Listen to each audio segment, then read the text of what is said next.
ಬೆಳಗಿನ ಬ್ರೇಕ್ಫಾಸ್ಟ್ಗಾಗಿರ್ಬೋದು, ಮಧ್ಯಾಹ್ನ ಲಂಚ್ ಬಾಕ್ಸ್ಗೆ, ಜೊತೆಗೆ ರಾತ್ರಿ ಊಟಕ್ಕೂ ಸಹ ಆಗುವಂತಹ ಒಂದು ಹೆಲ್ದಿ ರೆಸಿಪಿನ ತೋರಿಸ್ತಾ ಇದ್ದೀನಿ. ಮಾಡೋದಕ್ಕೆ ತುಂಬಾ ಸುಲಭ. ಒಂದು 10 ನಿಮಿಷ ಟೈಮ್ ಇದ್ದರೆ ಸಾಕು. ಈ ಜೋಳದ ಹಿಟ್ಟಿನ ಚಪಾತಿನ ಮಾಡ್ಕೊಳ್ಬೋದು. ತುಂಬಾ ಹೆಲ್ತಿಯಾಗಿರುತ್ತೆ, ಅಷ್ಟೇ ಸಾಫ್ಟಾಗಿರುತ್ತೆ. ನೀವು 3 ದಿನ ಇಟ್ಕೊಂಡು ತಿಂದ್ರೂ ಇಷ್ಟೇ ಸಾಫ್ಟಾಗಿರೋಂತಹ ಜೋಳದ ಹಿಟ್ಟಿನ ಚಪಾತಿನ ಹೇಗೆ ಮಾಡೋದಂತ ಈ ವಿಡಿಯೋದಲ್ಲಿ ನೋಡೋಣ.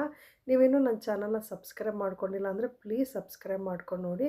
ವಿಡಿಯೋನ ಒಂದು ಲೈಕ್ ಮಾಡಿ, ಆದಷ್ಟು ವಿಡಿಯೋನ ಶೇರ್ ಮಾಡಿ. ಈ ಜೋಳದ ಹಿಟ್ಟಿನ ಚಪಾತಿ ಮಾಡ್ಕೊಳ್ಳೋದಕ್ಕೆ ಸ್ಟವ್ ಮೇಲೆ ಒಂದು ಪಾತ್ರೆ ಇಟ್ಕೊಂಡಿದ್ದೀನಿ. ಪಾತ್ರೆಗೆ 3 ಗ್ಲಾಸಷ್ಟು ನೀರು ಹಾಕ್ಕೊಳ್ತಿದ್ದೀನಿ. ಈ ಗ್ಲಾಸಲ್ಲಿ ಒಂದು 3 ಗ್ಲಾಸ್ ನೀರು ಹಾಕ್ಕೊಂಡಿದ್ದೀನಿ. ರುಚಿಗೆ ತಕ್ಕಷ್ಟು ಉಪ್ಪು, ಒಂದು 2 ಸ್ಪೂನಷ್ಟು ಅಡುಗೆ ಎಣ್ಣೆನ ಹಾಕ್ಕೊಂಡು ಈ ನೀರು ಚೆನ್ನಾಗಿ ಕುದೀತಾ ಇರಬೇಕು. ಅಲ್ಲಿವರೆಗೂ ಕುದಿಸ್ಕೊಳ್ಬೇಕು. ನೋಡಿ, ಈ ರೀತಿ ಕುದಿಬೇಕು. ನೀರು ಚೆನ್ನಾಗಿ ಕುದ್ಮೇಲೆ ಅದೇ ಗ್ಲಾಸಲ್ಲಿ 2 ಗ್ಲಾಸಷ್ಟು ಜೋಳದ ಹಿಟ್ಟನ್ನು ಹಾಕ್ಕೊಳ್ತಿದ್ದೀನಿ. 3 ಗ್ಲಾಸ್ ನೀರಿಗೆ 2 ಗ್ಲಾಸ್ ಜೋಳದ ಹಿಟ್ಟನ್ನು ಹಾಕ್ಕೊಂಡ್ರೆ ತುಂಬಾ ಸಾಫ್ಟಾಗಿ ಈ ಚಪಾತಿನ ಮಾಡ್ಕೊಳ್ಬೋದು. ಈ ನೀರು ಚೆನ್ನಾಗಿ ಕುದೀತಾ ಇರಬೇಕು. ಆ ಟೈಮಲ್ಲಿ ನೀವು ಹಿಟ್ಟು ಹಾಕ್ಕೊಂಡು ಒಂದು 5 ನಿಮಿಷ ಹಿಟ್ಟನ್ನು ಚೆನ್ನಾಗಿ ಕುದಿಸ್ಕೊಳ್ಬೇಕಾಗತ್ತೆ. ಹಿಟ್ಟು ಚೆನ್ನಾಗಿ ಕುದ್ದಷ್ಟು ನಿಮಗೆ ತುಂಬಾ ಸಾಫ್ಟಾಗಿ ಜೋಳದ ಹಿಟ್ಟಿನ ಚಪಾತಿ ಮಾಡ್ಕೊಳ್ಬೋದು. ಒಂದು ಸ್ಪೂನಿಂದ ಈ ಥರ ತಿರುಗಿಸ್ಕೊಳ್ಬೇಕು. ಒಂದು 5 ನಿಮಿಷ ಕುದೀಲಿ. ಕುದ್ದಾದ್ಮೇಲೆ ಈ ಥರ ಮಿಕ್ಸ್ ಮಾಡ್ಕೊಳ್ಳಿ.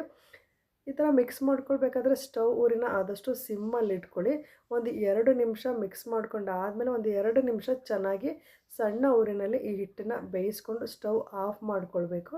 ಸ್ಟವ್ ಆಫ್ ಮಾಡಿಕೊಂಡು ಬಿಸಿ ಇರುತ್ತೆ. ಇದನ್ನು ತಣ್ಣಗಾಗೋಕ್ಕೋಸ್ಕರ ಹಿಟ್ಟನ್ನು ಕಲಿಸ್ಕೊಳ್ಳೋದಕ್ಕೆ ಸುಲಭ ಆಗಲಿ ಅಂತ ಒಂದು ಅಗಲವಾದ ಪಾತ್ರೆಗೆ ಹಾಕ್ಕೊಂಡಿದ್ದೀನಿ.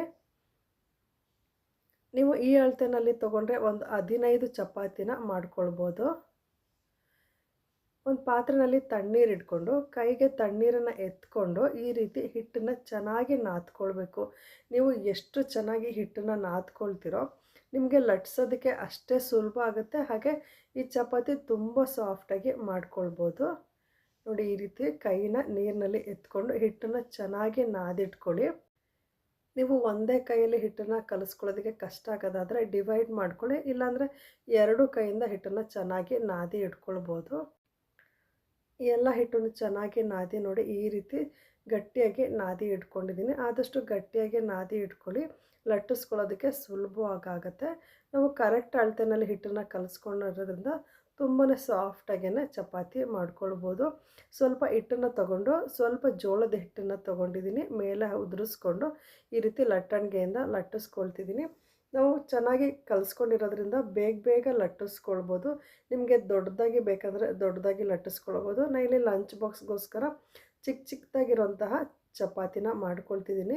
ನಿಮಗೆ ಕರೆಕ್ಟ್ ಶೇಪ್ ರೌಂಡ್ ಶೇಪಲ್ಲೇ ಬರಬೇಕಂದ್ರೆ ಈ ರೀತಿ ಯಾವ ಸೈಜಲ್ಲಿ ಬೇಕೋ ಆ ತಟ್ಟೆನ ತೊಗೊಂಡು ಈ ರೀತಿ ಪ್ರೆಸ್ ಮಾಡಿ ಕಟ್ ಮಾಡ್ಕೊಂಡು ತೆಗೆದ್ರೆ ತುಂಬಾ ರೌಂಡ್ ಶೇಪಲ್ಲಿ ಬರುತ್ತೆ. ಲಂಚ್ ಬಾಕ್ಸ್ಗಂತೂ ಈ ಸೈಜಲ್ಲಿ ಮಾಡಿಕೊಂಡ್ರೆ ಮಕ್ಕಳಿಗೂ ಸಹ ತುಂಬ ಇಷ್ಟ ಆಗುತ್ತೆ. ಹಂಚನ್ನು ಚೆನ್ನಾಗಿ ಬಿಸಿ ಮಾಡ್ಕೊಂಡಿದ್ದೀನಿ. ಲಟ್ಟಿಸ್ಕೊಂಡಿರೋ ಜೋಳದ ಹಿಟ್ಟಿನ ಚಪಾತಿನ ಹಂಚಿನ ಮೇಲೆ ಹಾಕಿ 2 ಸೈಡು ನಿಮಗೆ ತುಪ್ಪ ಬೇಕಂದರೆ ತುಪ್ಪ, ಎಣ್ಣೆ ಬೇಕಂದರೆ ಎಣ್ಣೆನ ಹಾಕ್ಕೊಂಡು ಬೇಯಿಸ್ಕೊಳ್ಬೋದು. ನೀವು ಒಂದು 2 ದಿನ ಈ ಚಪಾತಿನ ಹಿಡ್ಕೊಂಡು ತಿನ್ನೋದಾದರೆ ತುಪ್ಪ ಎಣ್ಣೆ ಯಾವುದೂ ಹಾಕೋಕ್ಕೆ ಹೋಗ್ಬೇಡಿ. ಹಾಗೇ ಬೇಯಿಸ್ಕೊಳ್ಳಿ, ಚೆನ್ನಾಗಿರುತ್ತೆ. 2 ಸೈಡು ಚೆನ್ನಾಗಿ ಬೇಯಿಸ್ಕೊಳ್ಬೇಕು. ಬೆಳಗಿನ ತಿಂಡಿಗೂ ಚೆನ್ನಾಗಿರುತ್ತೆ. ಮಧ್ಯಾಹ್ನ ಮಕ್ಕಳು ಲಂಚ್ ಬಾಕ್ಸ್ಗೆ, ರಾತ್ರಿ ಊಟಕ್ಕೂ ಸಹ ಒಂದೊಳ್ಳೆ ಪಲ್ಯದ ಜೊತೆ ಈ ಚಪಾತಿನ ತಿಂದರೆ ತುಂಬ ರುಚಿಯಾಗಿರುತ್ತೆ. ನಿಮಗೆ ಟ್ರಾವೆಲ್ ಮಾಡಬೇಕಾದ್ರೆ ಈ ರೀತಿ ಚಪಾತಿನ ಮಾಡ್ಕೊಂಡೋಗಿ ಒಂದು 3-4 ದಿನ ಆದ್ರೂ ಇದೇ ರೀತಿ ಸಾಫ್ಟಾಗಿರುತ್ತೆ. ಸ್ವಲ್ಪನೂ ಈ ಚಪಾತಿ ಹಾಳಾಗಲ್ಲ. ನಾನಿವತ್ತು ತೆಂಗಿನಕಾಯಿ ಚಟ್ನಿ ಜೊತೆ ಈ ಜೋಳದ ಹಿಟ್ಟಿನ ಚಪಾತಿ ಮಾಡಿದ್ದೆ.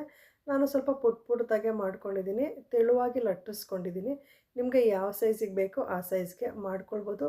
ಚಿಕ್ಕದಾಗಿ ಮಾಡಿಕೊಂಡ್ರೆ ಮಕ್ಕಳು ಲಂಚ್ ಬಾಕ್ಸ್ಗೆ ಹಾಕೋಕ್ಕೆ ತುಂಬಾ ಚೆನ್ನಾಗಿರುತ್ತೆ. ಮಕ್ಕಳಿಗೂ ಸಹ ಇಷ್ಟ ಆಗುತ್ತೆ. ಈ ರೆಸಿಪಿ ನಿಮಗೆ ಇಷ್ಟ ಆಗಿದರೆ ವಿಡಿಯೋನ ಲೈಕ್ ಮಾಡಿ, ವಿಡಿಯೋನ ಆದಷ್ಟು ಶೇರ್ ಮಾಡಿ, ಚಾನಲ್ನ ಸಬ್ಸ್ಕ್ರೈಬ್ ಮಾಡ್ಕೊಂಡು ನೋಡಿ. ಮತ್ತೊಂದು ಹೊಸ ರೆಸಿಪಿಯೊಂದಿಗೆ ಮುಂದಿನ ವಿಡಿಯೋದಲ್ಲಿ ಭೇಟಿ ಆಗ್ತೀನಿ. ಧನ್ಯವಾದಗಳು.